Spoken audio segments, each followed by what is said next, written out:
9/11 changed many things. Shocking statement, I know. In the years following, George Bush created the DHS and Congress passed new sweeping powers for surveillance of American citizens. Far from just being the territory of intelligence services, police and the FBI would also get new powers. This new war on terror would be fought gloves off. Part of this was the encouragement of covert operations to prevent future terrorist attacks and a loosening of restrictions on using them. In this video, I will show you how counterterrorism investigations of American citizens often create crime rather than prevent it. This happens for three reasons. First, investigators provide incentives and resources that would never be available to suspects. Second, they target vulnerable groups, Muslims and people with mental disabilities. And third, institutional incentives encourage building up weak cases. Before going further, I want to give a primer on a term I will use often: entrapment.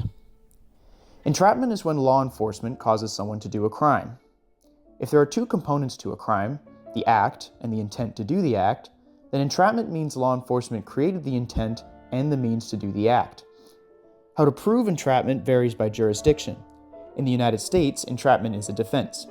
It is very difficult to pull off. Generally, you must show that the government induced you to commit a crime and that the prosecution cannot show you would be predisposed to committing the same type of crime. This is the subjective version, where the focus is on the suspect rather than what an ordinary person would do. There is a major flaw with using this defense.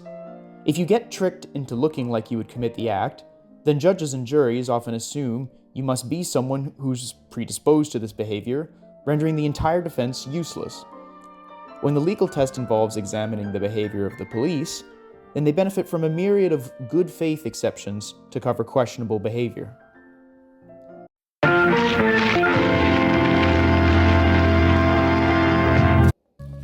Let's run through a brief history of how we got here.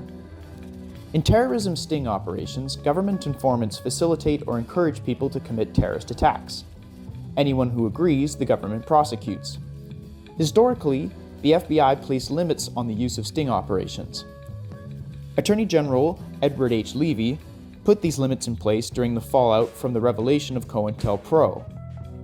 For those who didn't rot their brain on the internet during childhood, COINTELPRO was a sweeping domestic surveillance program targeting enemies of the state. They began targeting suspected members of the Communist Party USA, but also expanded to include the Socialist Workers' Party, Puerto Rican nationalists, the KKK, civil rights groups, black power groups, and the New Left generally. COINTELPRO is also relevant as the tactics used during the operation are similar to those the FBI uses now. Anywho, Attorney General Levy directed agents, after all that was revealed, not to encourage people to commit crimes and limited terrorist stings to defendants who were already capable of committing a terrorist act. Studies show that these instructions largely held after the Oklahoma City bombing, with no significant increase in indicators of entrapment in terrorism cases. The Oklahoma City bombing, referring to the bombing of the Oklahoma government building by infamous white anti-government terrorist Timothy McVeigh in 1995, killing 168 people and injuring more than 500. After 9/11, the FBI cranked the dial up. Attorney General John Ashcroft expanded FBI authority to include investigating for terrorism by spying on mosques and churches. Agents could do this with no predication for investigating leads, conducting a preliminary inquiry, or for a full investigation. This led to increased numbers of undercover operations, which disproportionately targeted racial and ethnic minorities. Studies later would show more indicators of entrapment in their terrorism prosecutions.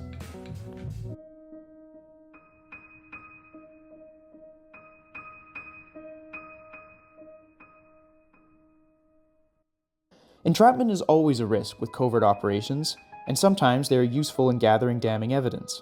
That said, the scale of entrapment in terrorism cases after 9/11 is shocking. One study found that in 300 cases, entrapment indicators were found in 30% of cases.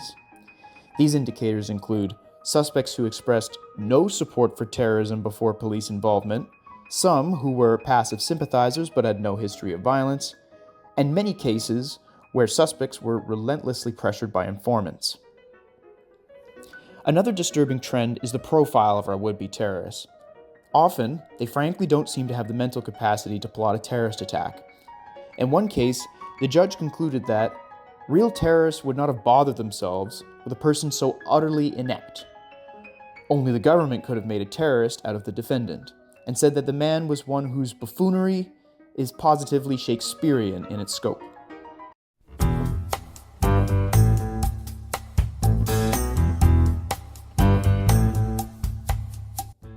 Let's look at one example, James Cromedy.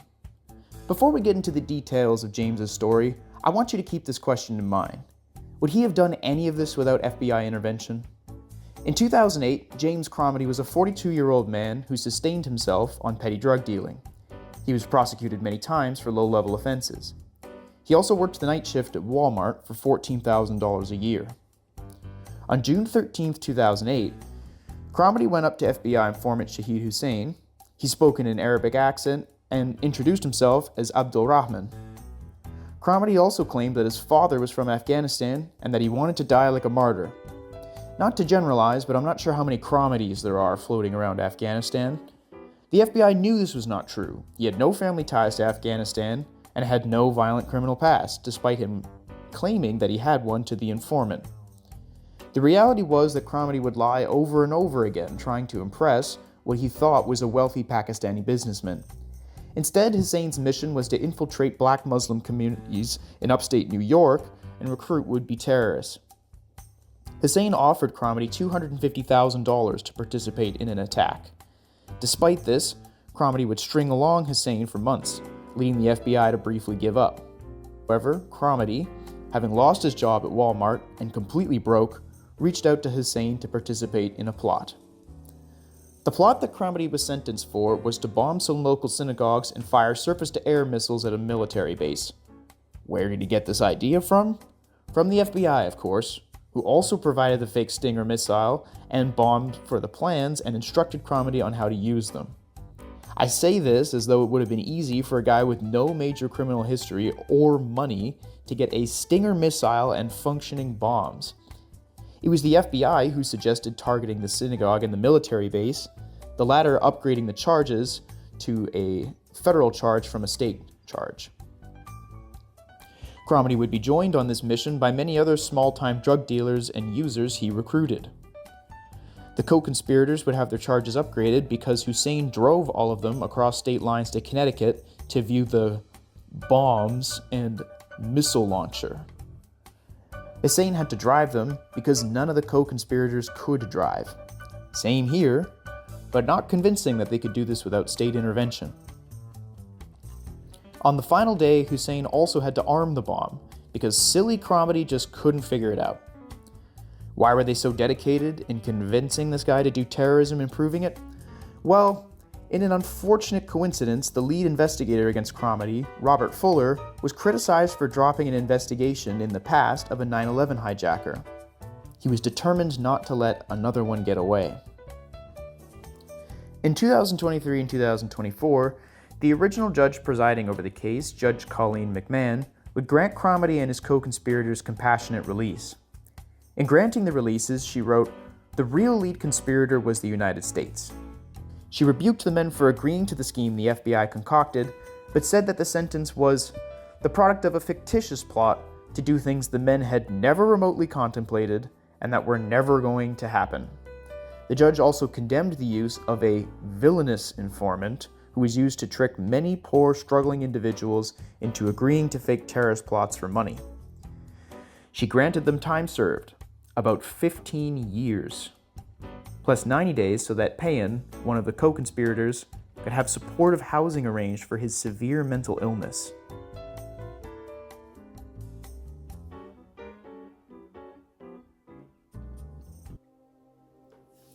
Here is another example. After fleeing violence in Kosovo to Germany, Sami Osmakach's family moved to the United States when he was 13. They grew up in a rough neighborhood in Tampa, Florida. In 2009, Osmakach began struggling with his mental health, isolating from others, becoming deeply religious, paranoid, delusional, and having dreams of committing suicide. In 2012, he filmed what the FBI would call a martyrdom video.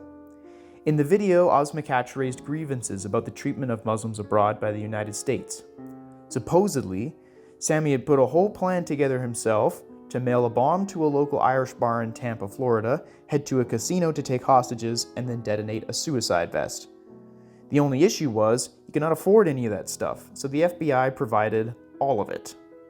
He was so broke he couldn't afford to change the battery in his beater 1994 Honda Accord. In the FBI agent's own words, Osmakach was a fool who was hard up for money and doesn't have a pot to piss in. Further, as is common in these cases, he struggled to wrap his head around a plan. This frustrated the agents. They said he doesn't understand what's realistic. Here is what Osmakach came up with on his own. He talked to an informant, Amir Jones, about blowing up 5 bridges leading into Tampa, and then in his own words, there would be no more food coming in, nobody would have work, these people would commit suicide. This at least got a laugh out of Jones. The agents' final admission was most telling. They said everything we can do to strengthen our case, and this case sucks, we should do. Osmakach had schizoaffective disorder, or as the officers put it, he talks to himself and worries that spy satellites will figure out what he's doing. The way they managed to get Osmakach was they got an informant to give him a job so that he would have enough money to put a down payment on weapons. Informants were a big part of his case. His friend who helped shape his extreme beliefs was an FBI informant, Russell Dennison. Dennison would lead Osmakach to Amir Jones, who helped him with the martyrdom video and the plans in general. And finally, Raouf Dabis was paid to give him a job so that he would have money to spend on fake FBI weapons. Once they sold him a weapon of mass destruction, they charged him with attempting to use one. This was their ultimate goal. After finding a man with mental illness who would be susceptible to their encouragement, they could offer him expensive explosive devices he would never afford to land a bigger charge. In November 2014, after a jury conviction, he was sentenced to 40 years in federal prison.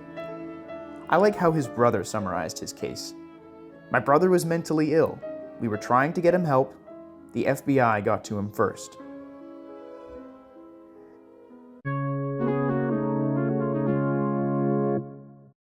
If all this is so messed up, then why do FBI agents do this? Aren't they people too?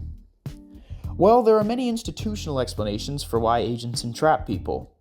First, even if this looks like entrapment to them, that is for the judge and jury to figure out, not the FBI. Second, the FBI assumes that, as the entrapment defense implies, if they did not get to the would-be terrorist first, then someone else would have actually convinced them to commit an act of terrorism. The issue with this is that it never happens. There is no terrorist recruiter as dedicated as the FBI, who targets ordinary law-abiding citizens, sometimes with mental disabilities, and with no plan to commit acts of terrorism. Third, it's great for your career. Agents are encouraged to define their career by making cases, and this leads people to chase leads and spin poor, susceptible yarn into terrorist gold. Fourth, once one of these giant investigations is underway, the time and money invested creates a strong incentive to make it all worth it. The sunk cost fallacy. The final reason is an oft-cited reason for any draconian security measure. Sure, it's messed up to go after people who only have a minute chance of committing an act of terrorism, but it is justified to stop something big from happening. The issue with this justification is the moral underpinning. People are not supposed to be put away for 40 years for a small chance of committing terrorism. The standard should and must be that it is beyond a reasonable doubt.